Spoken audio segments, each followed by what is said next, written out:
Ayan, good morning mga auntie, mga uncle. So, dahil marami sa mga friends ko nagtatanong kung paano ko ginawa yung paglagay ng ads sa Facebook ko.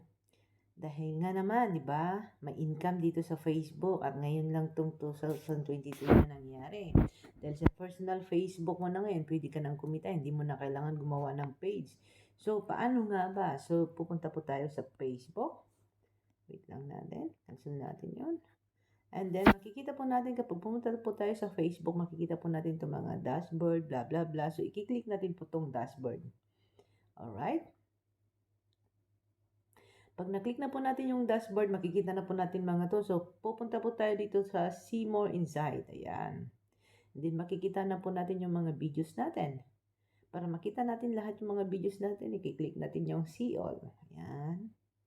Pag nakita na po natin yung see all natin, hahanapin natin yung medyo mahahabang mga videos natin. Like yung 2 minutes, 3 minutes, ganun. So, example nitong sika na video na ito, i-click natin. Ayan. So, makikita po natin yan, lalabas po yung settings. I-click lang po natin yung settings. Alright? And then, ito guys, yan guys. Kapag nakaganyan yan, hindi po siya naka-blow, ibig sabihin ng disable. So, kailangan po natin siyang i-on para po magkaroon siya ng ads. So, kapag naka-blue na po siya, sabi niya dito, enable. So, ibig sabihin nun, pwede na po siya, may ads na po siya.